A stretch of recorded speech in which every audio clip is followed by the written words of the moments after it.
Eagle Community Television presents Community Connection with your host, Mike Cooper. Hello and welcome again to Community Connection from Eagle Community Television. Thanks for watching. And thanks to our producer, Jeff Durall. We're on the stage at Beach Schmidt Performing Arts Center with President Ed Hammond at Fort Hays State University. Probably my only time that I'll actually be on stage at Beach Schmidt. Oh, no. So, there's still time. Well, maybe, but I haven't been called lately. I thought maybe Tommy Thompson might give me a call, but I haven't heard anything yet, so okay. I just wait for the phone call.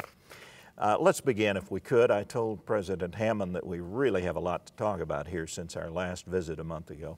Let's begin with the President's Dinner and the scholarship recognition back on June 6th, could we? Yes. Tell me about the recognition and those scholarships and it how was wonderful they are. And that's it, huh? No. I can see right now that this is going to be a little tougher than I had anticipated. No, you're kind of loose today. Must be something coming here, right? Huh? Well, by the time this airs, we'll have Dr. Mirta Martin will be the president of Fort Hays State University, and I will have retired that role, and I'm really looking forward to it. You'll be history, won't you? Yeah, yeah. But that dinner was just amazing. You know, first of all, it was the biggest number of people that have ever attended a President's Dinner. And so it was, the staff had done, Lisa and everyone had done a great job putting it all together. It was embarrassing because it was all about me, but you know, we were able to announce that night that we had blown by our goal for the year for raising scholarship money. If you remember, we talked about, I wanted to use my retirement as a lever to begin to see if we can't raise money for scholarships. We've not raised more than $2 million in cash, not deferred gifts, but cash, for scholarships in any one year. So we set the goal that we were going to raise $8 million in 2014, which seemed like a good number to me. But that night we were able to announce that we were almost to $9 million. So we upped the goal. We announced we raised the goal to $12 million, which is $1 million a month. So that's kept me busy since then, and will keep me busy for a few more months now. But if we can raise $12 million for scholarships, that will make a tremendous lasting impact at our institution. And then to have Bob and Pat and the Schmidt family and Chris and you know, Bickle and you know, Don and Chris and their family step up and create the Edward Hammond Endowed Presidential Chair. I had no idea about that, and it was a complete surprise. Of course, anytime Bob Schmidt takes a microphone, you don't know exactly what's going to happen, but just thinking about it chokes me up a bit. I mean, for them to come up with that amount of money to honor me was just a tremendous honor. But I think part of that stems not only reaching the scholarship goal, and with the new goal of $12 million now, $1 million a month, and the endowed chair, it reflects well on not only the work you've done, but the passion you have for Fort Hays State and the Fort Hays family. Well, yes, I think it does reflect that, but that was a privilege. I mean, to be passionate about something you love is a privilege. I mean, I've been so blessed, and when I came here, the board, you know, and community and other people were very, very supportive of my selection and my arrival. The only negative was they didn't think I would stay. You know, they were saying, well, this is going to be a step, you know, Fort Hays is going to be a stepping stone for Ed Hammond. And I kept telling them, no, I'll be here at least 10 years. Because I believe you have to be here, you know, probably 4 to 5 years before you really can make a significant difference. And then once you've figured out how to make a significant difference, you need to use that ability for a few years. And so, you know, I had told them that, you know, I was going to be here. They didn't believe me. There was an editorial in the newspaper here that, you know, that Fort Hays State is too good an institution to be used as a stepping stone. Ed Hammond needs to make a commitment for more than 2 or 3 years, which is what they were thinking was going to happen. Now I keep waiting for the newspaper editorial to come out. When is Hammond going to leave, you know, kind of thing. But being in Hays changed me. I love the community. I love the people. I love what we were able to accomplish here. And so after 10 or 12 years, as you know, I did look at some other options and was offered other presidencies at bigger institutions. And I always wanted to be a president at a bigger institution. But then it dawned on me, you have a choice. You can either go to a bigger school or you can make the school you're at bigger. So in the late 90s, I made the decision we were going to grow Fort Hays. We had worked for 10 years to make it a high quality institution. We had worked hard on high tech, high touch, hiring more faculty, reducing class sizes, bringing technology to the table to make it a better place.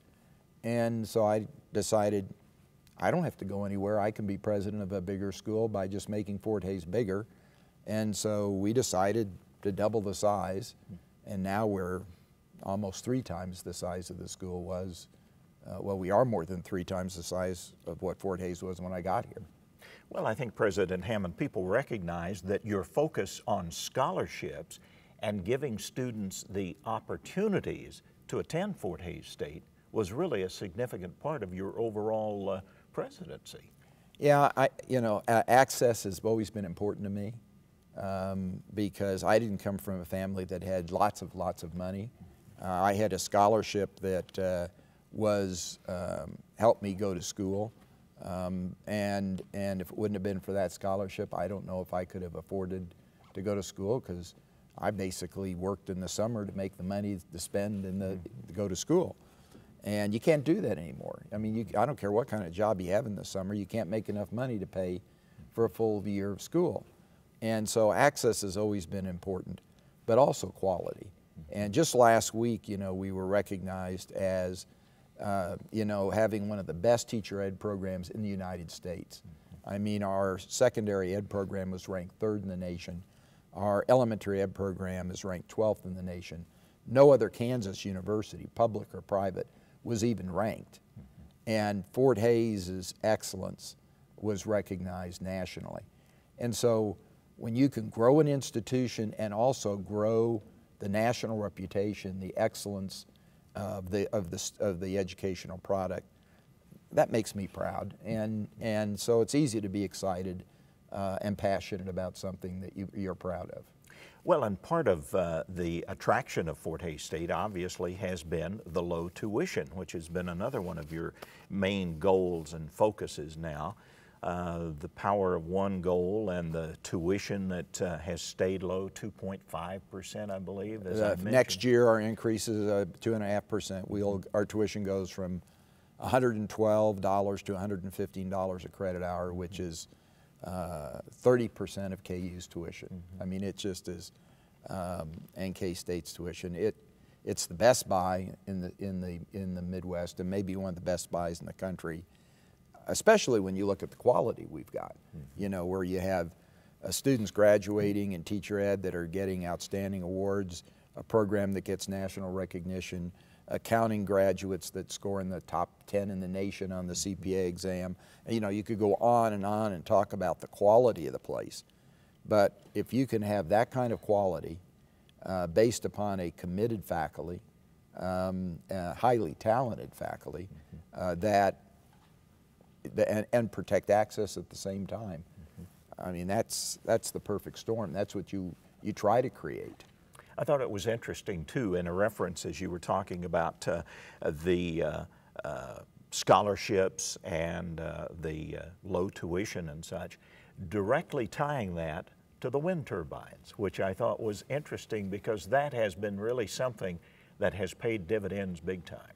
Yes, it has. You know, efficiency, there's 2 ways to keep tuition low. You know, one is to be more efficient. The other is to grow. You know, and if you're growing, you're bringing in more revenue. It's kind of like your business. You either sell more advertising or you charge more for your advertising. So we made the decision as a school that we would grow. And if you look at our growth in tuition dollars in the last 5 years, 2/3 of all the new tuition dollars we've collected has become because of growth. Only 1/3 has been because we raised the tuition rates. So if we wouldn't have grown, we would have had to increase our tuition by 300% to get to the same amount of cash coming in the door. So growth has been an important part. And then efficiency. You know, we'll save, we're estimating $750 to $1 million that we'll be able to save in our operating budget because of our wind turbines. So, and we're running way ahead of estimates right now. I mean, it's been wonderful to watch that data come in, because 80% of the electrical power on campus we've been producing, which is a lot higher than what we were told by the engineers to plan on. So it was a good deal before. It's turned into a great opportunity and a great deal for the university. Which helps offset the cuts that had taken place not only in public education but in higher education by the Kansas legislature over the last few years. You were still able to reward employees with an increase, as well as student employees, which I think is really significant. Well, we hadn't raised the student wage rate on campus for a number of years, and I really believe that there will be a new minimum wage law at some time. And so instead of waiting to raise our student wages to a new minimum wage law be required by law, if we had the money right now because of the wind turbines and the other things we've done, let's do it now and give the students the advantage of that. So that was a no-brainer. That was an easy decision to make. And then, you know, our faculty and staff, when I came here, were paid way below Emporium Pittsburgh. Mm-hmm. We were the worst paid faculty and staff in the Regent system. And, you know, now as I'm leaving, we're the best paid of the three regionals. And if you look around us in our 5-state area, our faculty and staff are being paid above what most every other institution is doing in the Midwest. So, you know, that's important, because it's those people that have made our quality matter. It's those people that have made the quality happen. It's those people that have been willing to go the extra yard to accommodate more students in their class or to service more students in their office. And so, you know, it was always my objective to improve the pay scales of our faculty and staff. In fact, I made a commitment to AUP when they organized that working together we would try to figure out a way to get our faculty paid higher than our peers, and now we are paid significantly higher than our peers at all levels: assistant professor, associate professor, full professor, instructor. It doesn't matter which level you look at. Fort Hays is faculty are being paid better than the faculty at other institutions. We noticed when we went to the third floor of Sheridan Hall, there have been some changes in the president's office there. It looks a little different now than it did the last time we visited you. I guess you're going to have to find a new home now, huh? Well, we took this opportunity to repaint it, freshen it up a bit. It hadn't been painted since the 90s, so we've got some new paint on the walls.